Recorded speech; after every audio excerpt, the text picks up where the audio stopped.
Boa noite, irmãos. Boa noite. Agradeço a oportunidade de estar aqui. Fazem 7 anos desde que eu venho para São José dos Campos, fazem 6 anos desde que eu venho para o Brasil.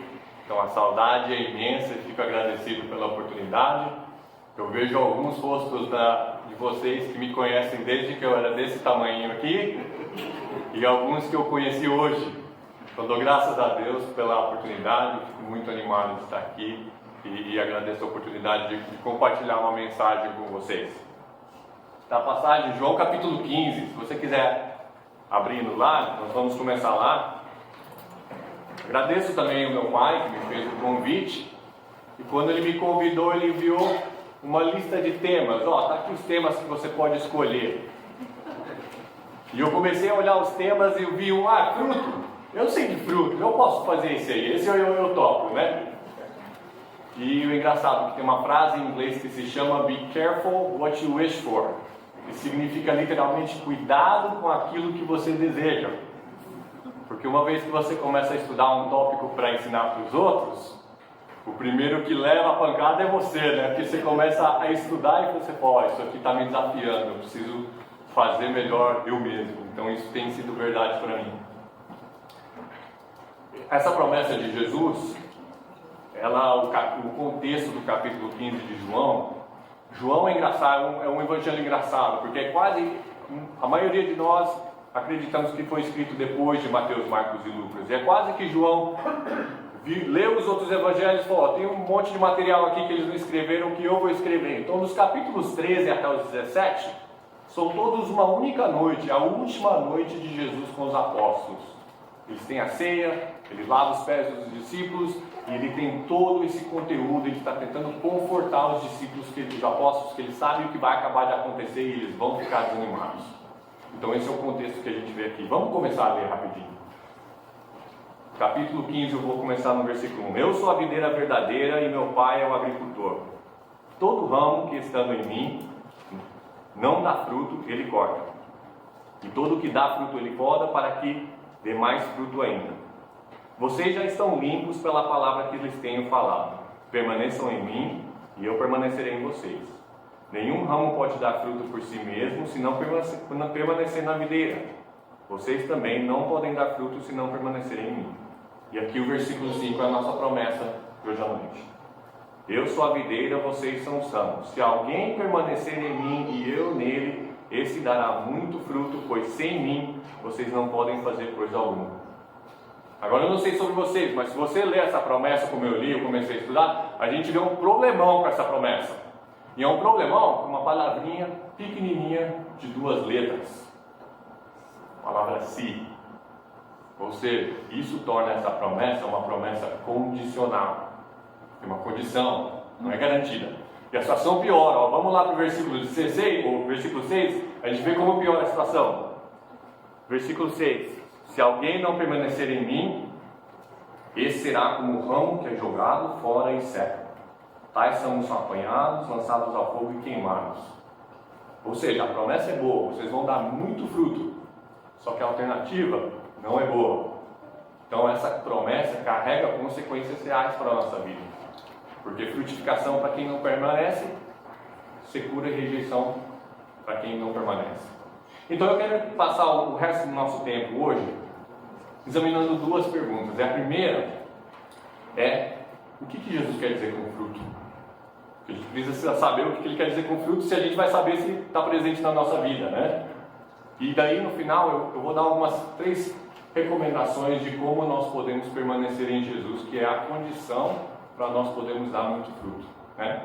Então vamos lá. Primeiro, o que quer dizer com fruto? Vamos para Mateus capítulo 7. Mateus capítulo 7. Aqui é o Sermão do Monte. Jesus está ensinando e é provavelmente a passagem assim, mais completa de Jesus se referindo à ideia de fruto. E o primeiro ponto que a gente vai ver aqui, que Jesus fala, é que o fruto identifica quem você é.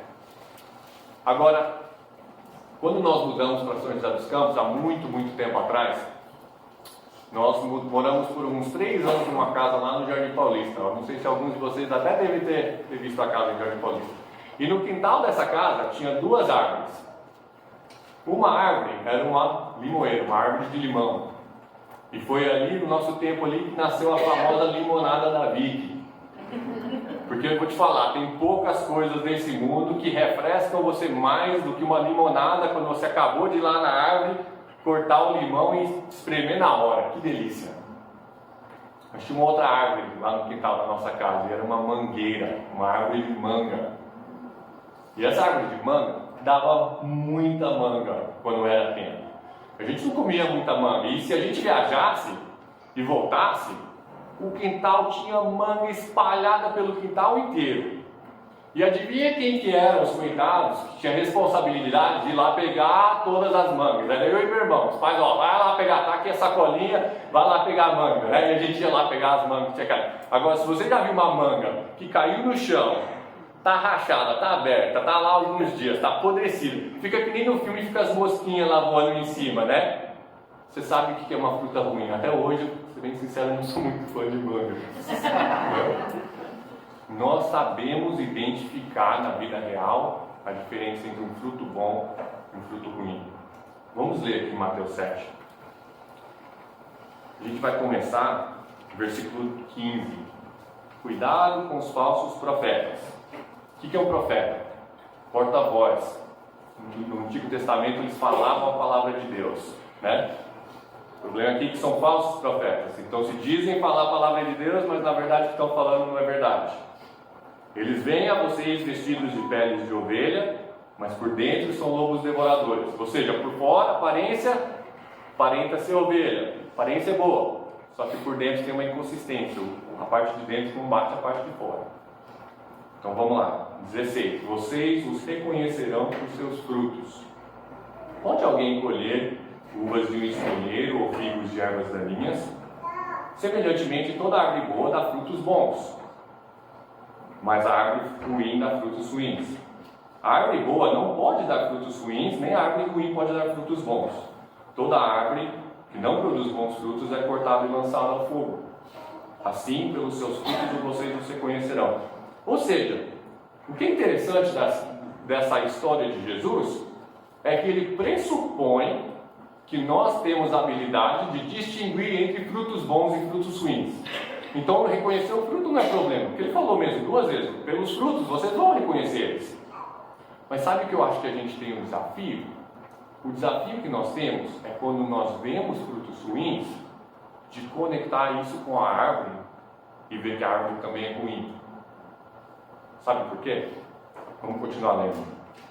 Versículo 21. Nem todo aquele que me diz Senhor, Senhor, entrará no reino dos céus, mas apenas aquele que faz a vontade de meu Pai que está nos céus. Muitos me dirão naquele dia: Senhor, Senhor, não profetizamos em Teu nome não expulsamos demônios e não realizamos muitos milagres? Então eu lhes direi claramente: nunca os conheci, afastem-se de mim vocês que praticam o mal. Ou seja, a árvore parece ser boa, ela fala em nome de Jesus, a pessoa está fazendo o trabalho em nome de Jesus. Então a gente às vezes tem a dificuldade de ver uma pessoa que diz assim, mesmo vendo fruto ruim, fazer essa conexão. Mas é aquela coisa, Jesus diz: o seu fruto identifica quem você é. E ele fala o quê?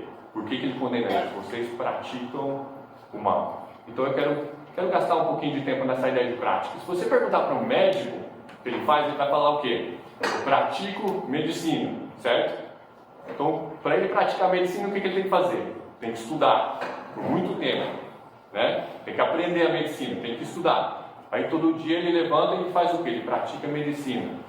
Ele vai cuidar de pacientes. Então é uma coisa que ele faz todo dia, ele vira parte da identidade dele. Então ele tem que se ver como um médico. Se médico não pratica medicina é o quê? É aposentado, né?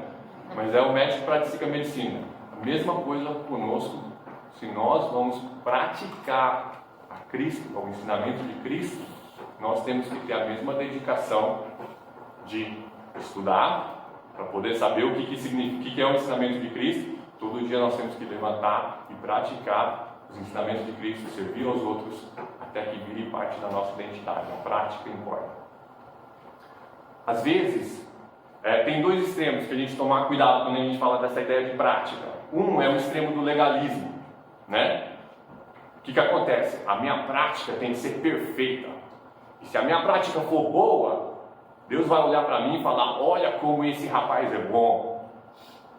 Isso gera orgulho, porque na verdade nós sabemos que nenhum de nós merecemos a graça de Deus, somos todos pecadores e nenhum de nós somos bons. Mas se você leva essa ideia do legalismo, fala: a prática tem que ser perfeita, isso tem duas consequências. Uma é que a gente fica orgulhoso. Você lembra a história do fariseu e do publicano que foram orar no templo? Jesus fala, o fariseu chega lá, olhando para o céu: olha como eu sou bom, obrigado Deus, eu faço todas essas coisas por você, olha como a minha prática é boa. Então ele tem orgulho. Segundo, gera julgamento ao próximo, porque o que ele fala? Ele olha para o publicano e a prática dele não é tão boa quanto a minha não, hein? Olha como ele é ruim, olha como a prática dele é ruim, mas a minha é boa. Então gera julgamento ao próximo. Então quando a gente pensa nessa ideia de prática, a gente tem que tomar cuidado com o legalismo. Por outro lado, a gente tem que tomar cuidado com o outro extremo, que é na verdade o que eu vejo, acho, com mais frequência hoje em dia.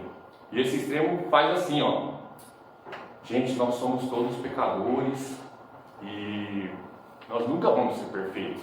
Não importa o quanto esforço, sempre vamos cair porque somos humanos. Então nós usamos essa ideia como desculpa para não nos esforçarmos a ter uma prática boa. Isso também é um problema, porque o que isso faz? Isso barateia a graça de Deus e neutraliza o chamado de Jesus para o arrependimento quando nós precisamos. Então é importante termos uma prática boa.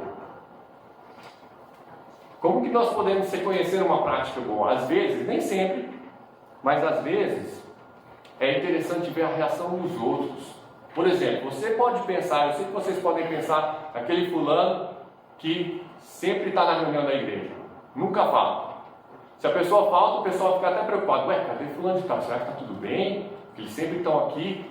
Ou seja, aquela reação das pessoas na exceção mostra a prática da pessoa. Por outro lado, tem aquela pessoa que você também conhece, que nunca aparece, e aparece: ô fulano, você está aqui, que surpresa, né? Ou seja, a exceção identifica qual que é a prática. A gente está lidando, a minha esposa, a avó dela está com 94 anos de idade. E ela está começando a mostrar um pouquinho de sinal de Alzheimer, de demência. E nós lidamos com demência com meu avô, meu bisavô. E você vê também nesses casos. Porque o que acontece? Quando aquela pessoa que está começando demência está num estado estressante, às vezes ela pode reagir de uma forma grosseira ou indelicada, impaciente. Mas os familiares, quando observam isso, olham e falam: isso não é minha avó. A avó da minha esposa é a pessoa mais gentil, mais delicada que você já viu na vida. Então você vê aquela exceção, você fala: isso aqui não é ela, não é o caráter, não é a prática dela. Mas da mesma forma, você já viu aquela pessoa que de repente tem um momento irado, falta de autocontrole, e fala: você tem que desculpar o fulano e tal, ele é assim mesmo. Se você tiver uma situação dessa, cuidado, talvez isso é um daqueles momentos onde nós temos uma prática que precisa ser melhorada. Então, fruto vai identificar quem nós somos. Segundo, vamos para Gálatas capítulo 5, porque o apóstolo Paulo vai pegar essa ideia do fruto e prática e ele vai colocar bem mais claro, ele vai listar, ele vai ser bem assim deliberado em como que ele vai falar desse tema. Gálatas capítulo 5. Nós vamos começar no versículo 19. Ora, as obras da carne são manifestas: imoralidade sexual, impureza e libertinagem, idolatria, feitiçaria, ódio, discórdia, ciúmes, ira, egoísmo, dissensões, facções, inveja, embriaguez, orgias e coisas semelhantes. Tem a lista. Eu os advirto, como antes já os adverti, aqueles que o quê? Praticam essas coisas não herdarão o reino de Deus.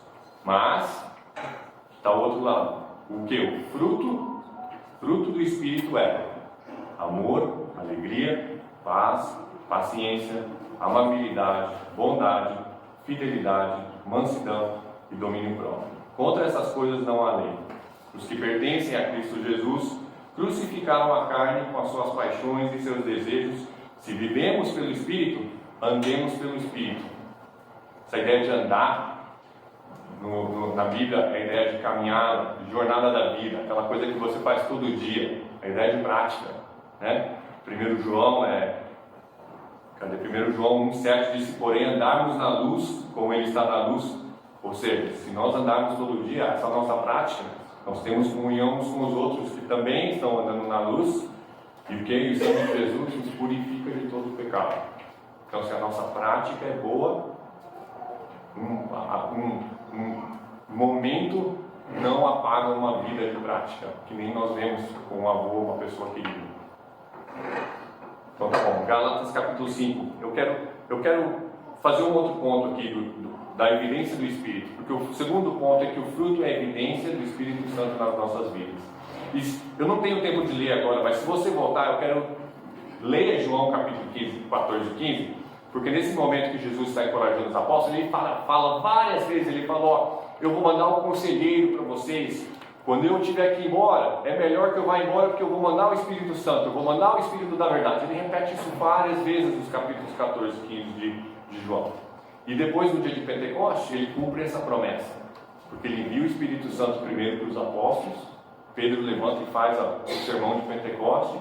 Ele diz para o povo: se arrependam, cada um de vocês sejam batizados, vão receber duas coisas: perdão dos pecados e o dom do Espírito Santo.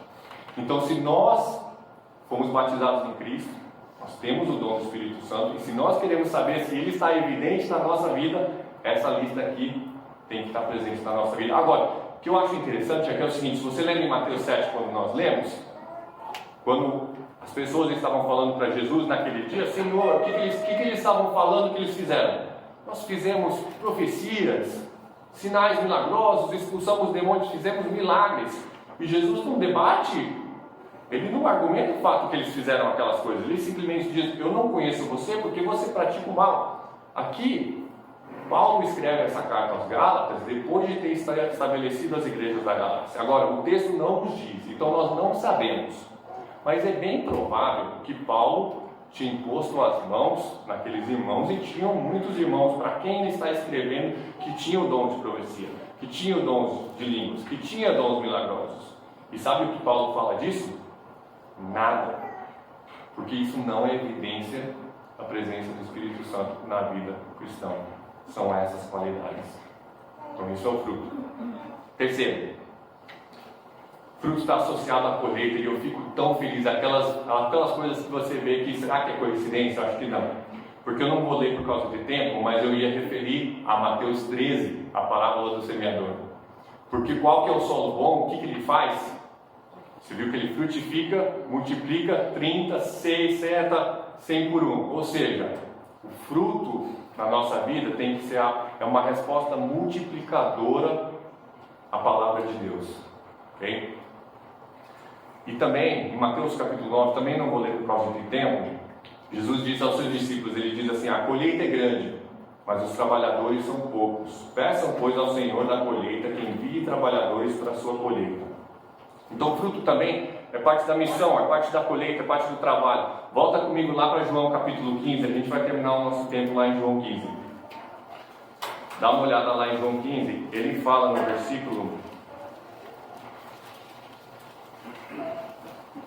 versículo 16 de João capítulo 15. Olha o que ele fala. Isso aqui lembra, isso aqui é a última noite antes dele ser traído. Ele diz assim: vocês não me escolheram, mas eu os escolhi para o quê? Irem e darem fruto que permaneça. Ou seja, daqui a alguns dias, depois que ele ressurgir, voltar para os apóstolos, ele vai reuni-los de novo para eles, ele vai falar essa mesma palavra para eles. Vocês lembram quando? Ele vai subir para os céus, ele diz: ide e pregar o evangelho a toda criatura. Ou seja, essa ideia da colheita de fruto não é só uma coisa que fica aqui comigo. O amor é uma coisa que eu preciso expressar para uma outra pessoa, não é um negócio que eu fico aqui entre só eu e Deus. Então essa ideia do fruto não só é uma coisa que nós temos que produzir as características da nossa vida, não é só a evidência do Espírito Santo na nossa vida, mas também é algo que tem que ser parte da colheita, parte da missão, tem que ser algo que multiplica com as outras pessoas. Então tá bom, falamos de fruto, mas tem a condição, a gente precisa permanecer em Jesus para que possamos produzir muito fruto. E Então, antes de terminarmos, eu quero oferecer 3 sugestões de como podemos permanecer em Jesus. A primeira, dá uma olhada em João capítulo 15. Nós lemos aqui, no versículo 4, no início ele fala: permaneçam em mim e eu permanecerei em vocês. Aí você olha lá de novo, no versículo 5 da nossa promessa: se alguém permanecer em mim e eu nele. Então ele repete essa ideia. E olha o versículo 7, ele vai repetir a mesma ideia no versículo 7, ele fala assim, ó: se vocês permanecerem em mim e as minhas palavras permanecerem em vocês. Ou seja, ele está repetindo a ideia, só que com um sinônimo. E o sinônimo é que as minhas palavras têm que permanecer em vocês. E no versículo 3 que a gente leu, ele diz para eles: vocês estão limpos por causa da palavra que eu falei para vocês. Ele está aludindo a quando ele lavou os pés dos discípulos, que acabou de fazer. Eles estão com o pé molhado ainda de quando ele lavou os pés dos discípulos. Ele está dizendo: ó, vocês estão limpos, não é sobre sujeira. A palavra que eu falei para vocês tem limpado vocês. Então o que nós precisamos? Nós precisamos ter certeza que a palavra de Jesus está dentro de nós. Jesus mesmo seguiu esse exemplo. Quando ele foi tentado no deserto, o que ele fez? Toda vez que o diabo tentava ele: assim está escrito, assim está escrito, assim está escrito. E ó, Jesus não tinha isso aqui, ó. Isso aqui às vezes é um problema, porque a palavra está aqui, ó. É só eu dar uma olhada. Está aqui no meu bolso. Só que o problema é que está no meu bolso não é a mesma coisa que está no meu coração. Então a gente tem que se esforçar para ler a palavra de Deus, para decorar a palavra de Deus, para ter certeza que essa palavra está atuando e nos transformando. Então a primeira sugestão de permanecer em Jesus é ter certeza que a palavra dele permanece em nós. Segundo, isso aqui é outro que a gente vai ver. Olha aqui, vamos lá de volta no capítulo 14 de João. Olha o versículo 15. João 14, 15. Se vocês me amam, obedecerão aos meus mandamentos. Agora olha o versículo 21. Quem tem os meus mandamentos e lhes obedece, esse é o que me ama. Aquele que me ama será amado por meu Pai, e eu também o amarei e me revelarei a ele. Olha lá o versículo 23 de novo. Respondeu Jesus: se alguém me ama, obedecerá a minha palavra. Meu Pai o amará, nós viremos a ele e faremos morada nele. Agora pula lá para o capítulo 15 de novo, versículo 9 e 10. Como o Pai me amou, assim eu os amei. Permaneçam no meu amor. Como que você permanece no amor de Jesus? Se vocês obedecerem aos meus mandamentos, permanecerão no meu amor, assim como tenho obedecido aos mandamentos de meu Pai, e em seu amor permaneço. Vai, mais uma. Versículos 12 e 13 do capítulo 15. O meu mandamento é este: amem-se uns aos outros como eu os amei. Ninguém tem maior amor do que aquele que dá sua vida pelos seus amigos. Aí de novo no versículo 17 ele repete: este é o meu mandamento, amem-se uns aos outros. Você acha que essa ideia é importante? João repete de novo e de novo e de novo e de novo. Jesus falou: ó, você me ama? Faz igual uma equação. Você lembra de fazer equação na aula de matemática, né? Amar a Jesus é igual a obedecer os seus mandamentos. Mesma coisa. E o interessante é que vira um ciclo. O mandamento de Jesus é igual a amar uns aos outros. Então, você não pode separar o amor e a obediência, porque amar a Jesus é obedecer os seus mandamentos, e o mandamento dele é de amar ao próximo. Então, a segunda maneira que nós podemos permanecer em Jesus é obedecer aos seus mandamentos e amar o próximo. E vamos lá, mais uma. E aí nós terminamos. Olha o capítulo 14 de João de novo. Olha o versículo 13 e 14.